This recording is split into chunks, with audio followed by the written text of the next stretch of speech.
In my opinion, I think it maximizes the attacks of the collective, because when we tuck in our Magen David and we hide who we are, we're basically accepting and normalizing a reality that is for Jews to be attacked. It's normal. It's something that we accept. And I think that that's a mentality that Jews have to rid themselves of being too afraid to actually stand up. Welcome back, everybody, to another episode of Within Zionism, here with Ozzy Fine and Moshe Schwartzberg. Today we have a special guest, Rudy Rochman. Thank you for having me. This is an episode we've been wanting to have for a long time and never got around to it, so we are both very excited to have you. Yeah, we've been looking forward to this. It's crazy that we were in the same country, and now that I'm in France, now we're doing it. Yeah. All right, so let's start off by hearing a little bit from you, who you are, where you're from, what your background is. Sure. So, like you said, my name is Rudy Rochman. I think where every Jew is originally from is from Israel. But the longer story to that is that I was born in Paris, France in 1993. My mother's side of the family came from Morocco and Algeria. My father's side of the family came mostly from Poland. In 1948, there was a massacre of the Jewish community in Oujda in Morocco, which led to my family fleeing to France. And on my father's side, they survived the Holocaust by fleeing from Poland to France and hid in attics throughout the war to survive. So both my parents were first generation born in France. I left when I was 3. We moved to Israel, lived there for 2 years in Ra'anana, and then we moved to Miami. The goal was to go to America for a few years to do some business and then to come back. 5 years became 7 years, became 10 years, became 15 years, and I grew up most of my life in the U.S. Between Miami, Palo Alto, Los Angeles. My family even spent a year in Singapore. And so I grew up basically in the diaspora, but at a very early age, when I was growing up in Miami, at the age of 5, I sort of came across a sort of identity crisis, I would say. Specifically in Miami, which is very different than other communities in America, no one really identifies as American. You're either Argentinian, Venezuelan, Haitian, Cuban, Colombian, Russian. Everyone really identifies as somewhere else, even if they were born in Miami. And right away, going to a Jewish day school, I was labeled the French kid. And when I'd visit family in France, I was the American cousin. And my dad is Ashkenaz and my mom is Sephardic, but I was completely raised with my mother's traditions because my father didn't pass down any traditions really, because nothing was passed down to him because of what happened during the Holocaust. There was a cut in the transmission. So I was raised completely Sephardic, but yet in school, I was told, oh, because your father is Ashkenaz, it means you're Ashkenazi. And so constantly wherever I am, I'm being told I'm supposed to be someone else. I'm supposed to be from somewhere else. And when I'm in those places, I'm not from those places. So I sort of started to reject the answers that were being imposed onto me and wanted to find out what was my answer. What did I connect to? What did I see myself as? And when I was 7, I had my first anti-Semitic experience. I took a trip to London with my mom and my younger brother, and we got onto the Red Tour bus of London. And the bus driver noticed that my mom was wearing a shirt in Hebrew and asked her, "Excuse me, is that written in Jewish?" The guy was a neo-Nazi. And she said, "No, it's written in Hebrew, but it's the language of the Jewish people. That's what you're asking." And he said, "Oh, so you guys are Jews?" And she's like, "Yeah, we're Jews. What's the problem?" He's like, "I don't want any Jews on my bus. You have to get off." Mom immediately said, "I don't know who you think you are, but it's not going to happen. We're definitely not going to get off this bus." And he got up, grabbed my mom, and threw her off. And that moment really changed my life on many levels. The first is it made me promise to myself that the next time I deal with some act of anti-Semitism in that sense, or in any sense, to be honest, I'd be prepared to deal with it, prepared intellectually, emotionally, physically, and even ideologically understanding why these things were happening. And the second thing that it did for me, which I cherish to this day, is it taught me who I was, because I realized it didn't matter where I was born, grew up, lived in, traveled to, resided in, what passport I had, what languages I spoke, where my parents were born, where my grandparents were born. These were just chapters in my experience and in my family's experiences. But where I'm from is really where I belong and where my ancestors are from and where my descendants are going to be always from, no matter where they live, no matter where they're displaced. And I realized that that's Israel. And so I started asking myself deeper questions. If fundamentally I'm a Jew, because this is who I am no matter what does that even mean? Because I'm from the tribe of Levi from both sides of my family. I'm not from the tribe of Judah. So why am I called a Jew if in the Torah, in our history, in our culture, it always says the nation of Israel or the children of Israel or the Hebrews and never the Jews? And I realized that the reason we're all called Jews today collectively is because the name of our last civilization that existed was called Judea. And since we came from Yehuda, we all became known as Yehudim, Jews from Judea, and we created a sort of portable suitcase to preserve our identity, way of life, culture, connection to a higher power, connection to our land, mission statement, everything else. And we packed everything up into the suitcase that we call Judaism. And we passed it down the dol, generation to generation, with the aspiration of Shana B'Yerushalayim, one day coming back to Jerusalem and reviving the civilization that we had packed up, with the aspiration of rebuilding that. So when I realized that the reason I was called a Jew is because the name of my civilization then was called Judea, logically, if the name of my civilization today is called Israel, and that's actually the proper name of the entire nation, we say Am Yisrael Chai, and the proper name of the land, we say Eretz Israel, then that makes me Israeli. And what I meant and what I still mean by being an Israeli today is not necessarily that you grew up with an Israeli passport, not necessarily that you were born there, not necessarily that you grew up eating bamba bisli and listening to Shlomo Atzi and Eyal Golan and Omer Adam and all these things that you can say is pop culturally Israeli today. It's really the descendant of a 4,000-year-old people and the living continuation of that people called Am Yisrael. So from that moment on, whenever someone asks me, where are you from? I would answer by where I'm really from, which is Israel. And I think it's the responsibility of every Jew to answer in that way, because if we ourselves don't say we're from Israel, then how can we expect the rest of the world to understand that Israel is the home of the Jews if we ourselves don't say that?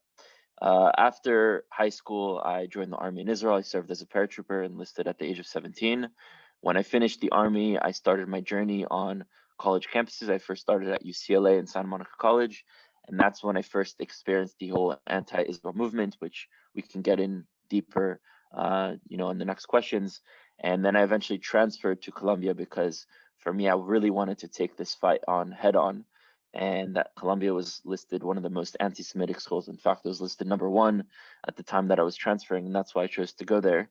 And I started a movement there, which started as a grassroots student movement, but eventually became something much more viral, much larger, more of an ideological movement. Doesn't matter of what acronym stands in front of it. I would say, I would say I'm not even the only one. I'd say there are several individuals that are taking the responsibility in this generation to empower those around us, the next generation, to narrate the story of Israel, to create a space that allows us to write the next chapter of Jewish history. And I sort of evolved into the position that I am today. And today I focus on many things, but I'm sure that's probably a future question as to what I did today. So, first, I want to start off with I hope that one day with this podcast we're able to get past that and make a lot more of a change in the world. But we'll start with the podcast. So, you said that you went through a few different anti-Semitic things that you've seen, like the one in England.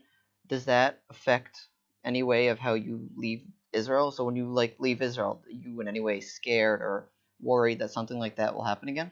I'm definitely not afraid at all of anti-Semitism. I constantly put myself in the middle of places that people would consider dangerous. I'm in France right now.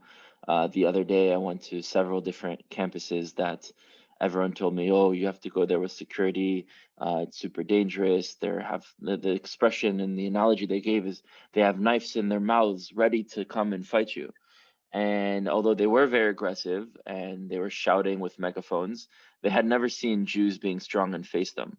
And I think when you take on, what I think a Jew really is, for me, when I think of a Jew, I don't think of someone, sitting down and praying and afraid of someone going to attack them and sort of cuddling themselves and in their little shtetls. For me, I think of like a Maccabee, like a strong, person that's both strong spiritually, psychologically, intellectually, mentally, and physically, and isn't afraid of being who they are. There's something that I always experienced when I would come to France is my family telling me to put in my Magen David whenever I'd go in the streets.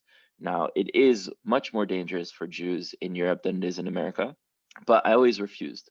And I didn't know how to explain it when I was younger, but now that I look back at it, I understand that putting in my Magen David would, if you look at it statistically, minimize the risk of an anti-Semitic attack, because I wouldn't necessarily be identified as a Jew if they don't hear my name, Rochman, if they don't hear me speak Hebrew, if they don't see some sort of symbol that shows that I'm a Jew, or they don't recognize me for who I am. However, in my opinion, I think it maximizes the attacks of the collective. Because when we tuck in our Magen David and we hide who we are, we're basically accepting and normalizing a reality that it is for Jews to be attacked. It's normal. It's something that we accept. And I think that that's a mentality that Jews have to rid themselves of being too afraid to actually stand up. And yes, when you're in your classroom, if you respond to an anti-Semitic, anti-Israel professor, there is a chance that your grade might be affected. But if you don't do that, the 500 students in the auditorium, or the 100 students in the small lecture class, whatever size classroom it is, all those individuals that are part of the next generation's political and ideological class are getting taught of all these bad things about Israel and the Jewish people. And when they go into positions of power, the world as we know it will completely change and become worse. And that's much more dangerous than risking your bad grade, which, by the way, if you got a bad grade for standing up for Israel, I think it's like a badge of honor. And secondly, you can use that to get the professor fired, because things don't just happen that way, that you get a bad grade and get away with it. You can actually speak up and prove that you don't deserve that grade, and then that professor would think twice before doing it to the next person. So you for sure do put yourself, at least in my eyes, in a place where it's a little more A dangerous hundred than most percent. You people are see his willing to do. videos. You see what he Yeah, does. like Like, you, the other day you I think you uploaded a picture of, I guess, you in France with an Israeli flag, a really big one. So I'm assuming you know some sort of martial arts, Krav Maga, something like that. Yeah, I did the army in Israel. I was a combat soldier, so I know Krav Maga. I also, when I was younger, I did Taekwondo, and I'm a black belt in Taekwondo. But the point is not necessarily about physically fighting, because I could be surrounded by 50 people, and it doesn't matter how much you're trained in the martial arts or in defending yourself. If you're surrounded, you're surrounded. I think that we are so afraid to just do basic things. I'm not telling anybody to go to an alleyway where there's a group of neo-Nazis meeting and put a Israel flag in their face. I'm not saying to provoke anything, but we're afraid of just being who we are today. And when I was on one of the university campuses, we saw a Jew walking in to the campus through the gate and actually putting his kippah in his pocket. And so that to me is way more dangerous than actually going in with your kippah and risking potentially getting someone to say something about it. Because on the long term, if we accept this reality and we allow it to grow, we know exactly where it leads to. so what gives you the courage to like go out and do the things that you do, like hold up a big Israeli flag in a place that you know there's a lot of anti-Semitic people? Well, I think it's several things. I think that first experience with anti-Semitism that I had when I was younger definitely plays a huge role, because I promised myself after that moment that I would never be afraid again, that I would never, it's not even that I was afraid, I just didn't know how to react. I didn't know what to do, what to respond. I'm someone that doesn't like conflict. I actually like bringing people together. I actually, prefer peaceful conversations. So whenever someone's fighting, I try to kind of get in the middle to resolve the situation. So when I was there, for me, at a 7-year-old that's super innocent and doesn't understand the way the world works yet, I was like, why is this happening? Like, what did we do to you? And I promised myself that the next, like, that would always be my natural go-to belief, to try to bring people together. But in the case that someone were to step the line, cross the line, and try to attack us, either physically, ideologically, psychologically, whatever, in whatever way, I'd have to be prepared to deal with it, and I'd have to be able to defend my own. So I was gonna say, like, going further back, you were very young. It was something that was like you didn't understand. Like someone at that age doesn't understand what's going on, like you said. So how did that, something that you didn't even understand as much as you would now, how did that have such a big impact on your life? I'm assuming more growing up, and I'm assuming your nature as you who you are, like that was more of an effect also. I think that there's several things that come into play. First of all, I had amazing experiences as a child. Very educated background with the family members that I was surrounded with, and the conversations that I was accustomed to hearing, and the learning opportunities and educational opportunities, and going to summer camps, and doing extracurricular activities. So I'm very happy for the life that my family was able to create for me, even though when I was younger, my family was just starting off and didn't have much. And their success came later on. They always invested in our education, whether it's going to school or just education at home, teaching us good values, and don't be afraid of who you are, don't let someone walk over you, always try to help other people. So those things definitely played a role in being who I am. I wouldn't say that right when that moment happened I came to the conclusions that I have today. There definitely was an evolution post them happening, but there was a level of guilt inside of me that I'm the eldest of four boys. And I didn't know how to defend my mom. Of course, I was 7 years old, and you wouldn't necessarily expect someone that's 7 years old to know what to do in that situation. But for me at that age, I was like, I should have been prepared. I should have done something. I should have known what to do. So next time I will. And that played a huge role into it. I think even the name of someone plays a huge role. So I have two names. I have Rudy and I have Israel. Israel is my Hebrew name. A lot of people don't understand that when it's Rudy underscore Israel on Instagram, that's actually my Hebrew name, not just because I'm Israeli. Yeah. So Israel, first of all, is the name that Yaakov is given. It's his second name, but it's his name also that means Yashar La'el, or wrestling with God. And so the wrestling with God is not necessarily a negative wrestle. It's more of a trying to understand things on a deeper level to really adopt it and make sure that it makes sense for the individual, because each individual understands things differently, has their own evolution process. So I think that there's a large part, the experiences that I had, I've always wrestled with them to try to understand them on a deeper level. And then my name Rudy actually comes from a story that happened during the Holocaust, where there was a family in Germany that was very assimilated, and one of the children of this family, his name was Rudy. And as anti-Semitism started to rise, he began saying, we have to fight back. We can't just put our heads down. We have to be able to do something about it. And eventually things happen. People get deported, and he leaves to become a partisan fighter and fights the Nazis and survives the war, comes back and realizes his whole family was killed. And eventually, while he's in Germany looking for his family and finds out that they're all killed, he stumbles upon a group of 50 orphans and then takes those orphans back to Eretz Israel. And what's crazy to me is I only really knew the like I knew he was a Holocaust survivor and a fighter, but I only really knew the details of the story much after I had already started on this path. And when I look at it, it has a lot to do with who I've become, because I refuse to not stand up against anti-Semitism. I see the situation getting worse, and I want to help Jews come back to Israel, if not physically, then at the very least mentally.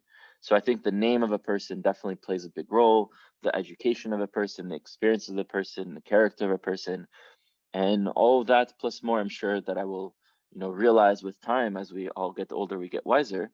Those are the things that played into me becoming the person that I am today and putting myself in those situations. So a few months back, you had a webinar, and we asked you a question on, I don't remember exactly how it was worded, but it was like, how can we do a better job of advocating for Israel? So your answer, in short, was you need to know your enemies or the anti-Semitic Know your people enemy better better than you than know they know yourself. themselves. Yeah. So how, like, we might want to do a whole bunch of episodes on that, just like teach our listeners how to do it.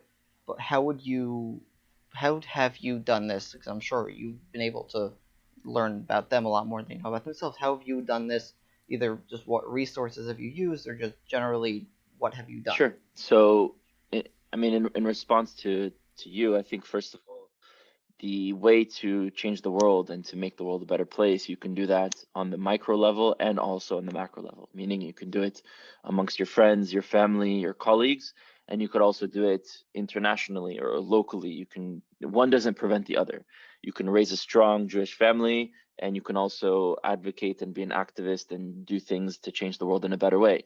And you can also do it in many other ways. You can do it in medicine, you can do it in art, you can do it in literature, you can do it in politics, you can do it in education. There are different fields that one can go into in order to help the world become a better place, which is the collective mission statement, but also the individual mission statement of every Jew and the Jewish nation.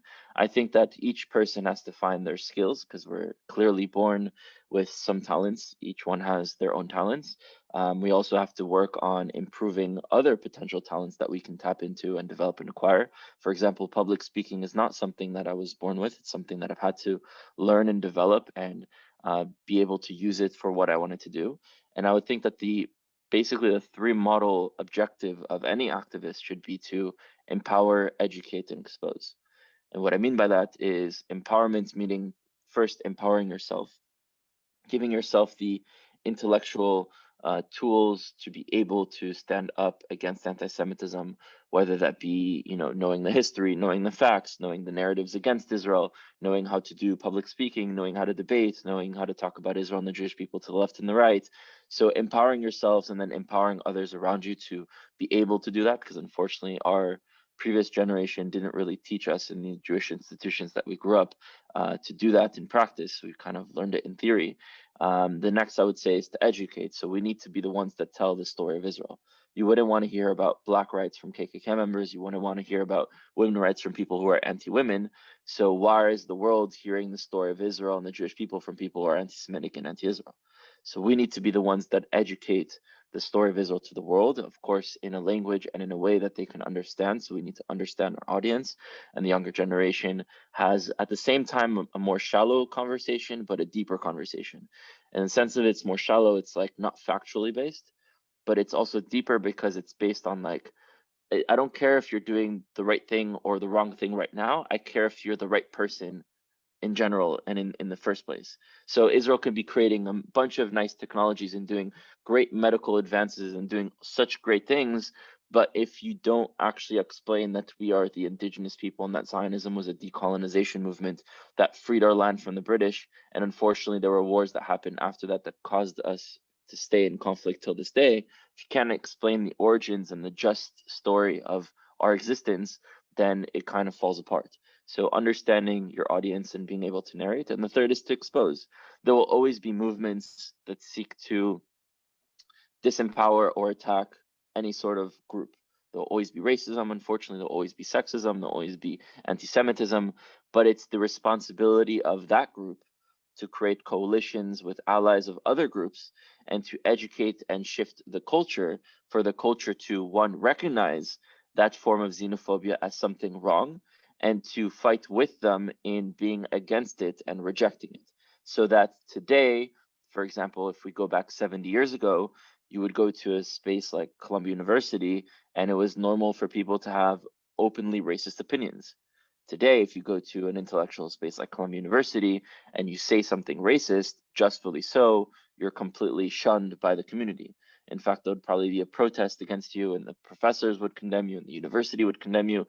And that's what we should do to bad ideas, right? There's freedom of speech, but there's freedom of reaction to speech. And we should be able to have that freedom of reaction, but we should also make sure that the society that we live in understands what is good and what is bad. Racism is bad, sexism is bad, anti-Semitism is also bad. But today, if someone says something racist, all students are condemning it. But if someone says something anti-Semitic, no one is saying anything about it. No one even recognizes it. And the Jewish students, maybe they recognize it, but they weren't given the tools to fight against it. And so if we allow this space of not being against it and not teaching the climate of the generation to understand and visualize and comprehend that this is something bad, then it actually allows it to grow.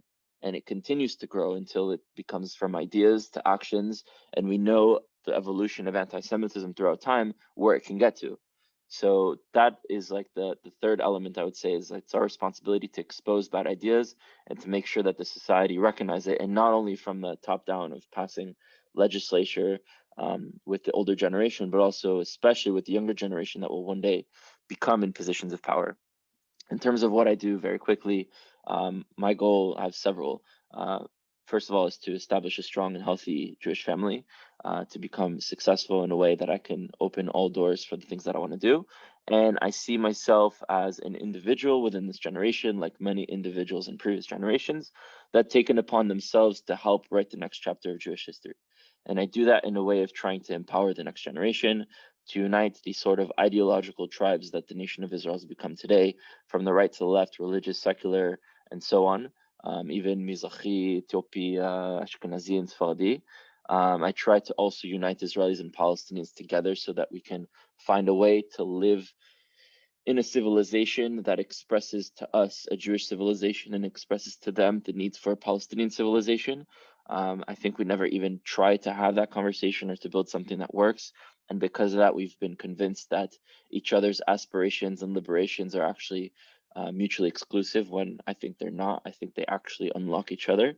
I try to tell Israel's story in a way that people can understand, and there are many other things that I work on. I'm trying to build incentive programs for Jews to make Aliyah, and so on. Wow, that's really amazing. We should probably work a little more together than what we have until now. Yeah. But even though we haven't really had time to prepare for this, because we were just planning to have a meeting, but still, this is a lot more fun when it's not fully prepared. There is one question that we always ask every one of our guests, so it's how would you define Zionism? We've got a lot of fun answers. How would you define it? So the standard definition that I think most Zionists throughout time and also today define it as it's the self-determination movement of the Jewish people on their ancestral land. But I would add another element to it that Zionism has nothing to do with the conflict, has nothing to do with Palestinians, has nothing to do with Arabs. It was one liberation movement out of several liberation movements that sought to bring the Jewish people back to the land of Israel and express sovereignty there. The reason for why we know Zionism and not the other ones is because one, not everyone's a scholar, and two, it's the only one that succeeded, so it's the one that we talk about. However, I would say that Zionism also is over, and the reason I say that is because Zion itself, Sion in Hebrew, is Jerusalem. And the goal of freeing Jerusalem, reviving our civilization, reviving our language, which was Zionism, was completed. I think it was completed in 1967. And I think now we're living in a time where we haven't yet, as a generation, discussed what is the next chapter of Jewish history. Because there are many great chapters, but they ended and then we moved forward, right? We got the Torah, we came to Israel, we had went through hardships, we got out of that, we went to diaspora, we got out of that. Now we came back home, we revived our civilization. Now it's the next chapter of Jewish history. And I don't think any individual has necessarily the answer, but I think we can all be a part of the answer of having that conversation as a generation and figuring out where do we go. Because for me, I see Israel as a sort of vehicle. It's our soulmate, it's our home, but it's also a vehicle. And the point of a vehicle is to use it to get somewhere. And we're all back in the car, we're all back in the vehicle. You have the passenger seat, the driver, and three people in the back, and maybe even more people in the car. And everyone wants to go in a different direction. And because of that, we're sort of staying in the same place and we're not driving. And the point of the car is not just to sit in the car, but to use the car to go somewhere. And I think we need to have a conversation rather than telling each other, no, we should go there. I don't care what you say. No, we should go there. Sort of find a way to go in a direction that actually works for all of us. And we're not even thinking that way. We're not even having conversations to get to those conclusions. We're sort of allowing certain ideas to be polarized and to drive us to reject the other rather than figure out a way to work together. And I think historically that's one of the biggest problems of Am Yisrael, of being tribes divided and sinat chinam and fighting each other rather than working together. And you see that being expressed in our history, and you see that being expressed even in many Jewish organizations today that have this internal infighting and differences, and I'm better and you're better and my way's better. And in reality, we need to find a holistic direction that actually unites Am Yisrael forward. So I do have a question based off what you said. You said that we completed the mission of Zion. So yeah, we have Jerusalem, but we had a guest on recently, Yehuda Glick, and he said that Zion is Zion, which is specifically the Temple Mount, which we have, but it's a difficult situation. So, do you really think that we completed the mission of Zion if we don't really have that? So it's a good question. It depends what we define as the mission of Zionism. First of all, I think everyone defines Zion as Yerushalayim, and not specifically only Har HaBayit and the temple. It's definitely a part. But it comes together with like the whole thing. It's a part of it. It's Sure, is Jerusalem's not whole without Temple and Mount. and Jerusalem and Israel is not whole without Hebron and Bethlehem and Shiloh and Shechem and other places as well. And Israel isn't whole without making peace with our cousins, and the world isn't whole without making peace with our region, and the universe isn't whole without the whole world coming together. And that's what the concept of Mashiach is, us fixing that body. I think there are many elements that are still broken within Israel today: the political system, the corruption that exists, the economic situation, the monopolies, the there's a lot of things that have to change within Israeli culture. But what I think is that we achieved is the material liberation of our land and the expression of our sovereignty. But it's not enough. You need a body, but you need a soul. And if you have a soul without a body, it's just a wandering soul. And if you have a body without a soul, it's just a body with nothing, like an empty vessel. And so we have both, but we haven't connected them yet. And I think that's So I think I would take what you said about having completed the mission of Zion, and like I would correct it and say we're in the right direction. We got the base, like you said, like we got in the car. Now we just have to go in the direction, and like Like we have to complete Jerusalem by getting Temple Mount. We have to complete Israel by getting Hebron and all the places that you mentioned, and farther with the world and everything like that. But I wouldn't. I mean, personally, I wouldn't say that we completed the mission of Zion yet. Well, I think we didn't complete the mission of Am Yisrael yet. I think if we look at academically what Zionism was built and set to do, according to those that founded the term and that were part of the movement, not only Herzl but Pinsker and Jabotinsky and a lot of other individuals, the goal was to establish Israel. And then some people would say, well, okay, well, we established Israel, but we didn't get Jerusalem yet because Jerusalem is Zion. Okay, we have Jerusalem now. It's our capital. Yes, there's still things that need to change and that we need to achieve. But in my opinion, whether it's like Zionism 2.0 or we call it something else, like to me, the terms doesn't matter. The conversation has to shift towards we accomplished the first step or the first phase. Now we need to have a conversation of what's the second phase or the continuation of that phase and not stay trapped in the mindset of we're still in that first phase. And we also have to correct certain things that were not thought about and done. For example, there was no conversation or very little or not really a conversation that had much drive within the movement of what kind of civilization do we build with our neighbors and what do we do with the Druzim and Bedouin and Cherkessim and Palestinians and all these individuals that live here. That doesn't mean that Zionism believed to exclude them. No, in fact, in many of Herzl's literature, he talks about living with Arabs that were living there. However, there was no real answer as to what do we build that works for both peoples, because that's not what we were thinking of then. We were thinking of how do we get out of these horrible situations that we're in? How do we finally revive our civilization? How do we fight the British and get them out? Those were the things that were on our minds. Those are no longer problems, but there is a problem that we might have not seen coming that is now here and that we have to fix and find a way to move forward. And I think that that's a huge part of the next chapter of our Jewish history, because we talk a lot about tikkun olam and ol hagoyim, fixing the world and being a light upon other nations that need to be empowered. Well, how about we become tikkun labait shelanu and ol labnei dodim shelanu? Meaning, how about instead of talking about fixing the world and empowering all other nations, how about we empower our own cousins in our own homeland? So based off that, and I'm gonna add on, what you were saying about like, how like we're not done yet, and there's a phase two, and whatever term anyone wants to use, you with what you do, and I don't want an answer now. This is we're low on time, and this will sort of be a teaser for the next episode that we have with you. I want to know you with what you do as an activist, as one person, you change a lot of people, which is amazing. But I want to know, would you ever think about going farther, and have you thought of going farther and getting more of a team and a campaign and whatever you want to call it, like, but not working alone as one person, but like starting more of a foundation. So just a quick answer. I'm not planning to go into politics any time in the near future.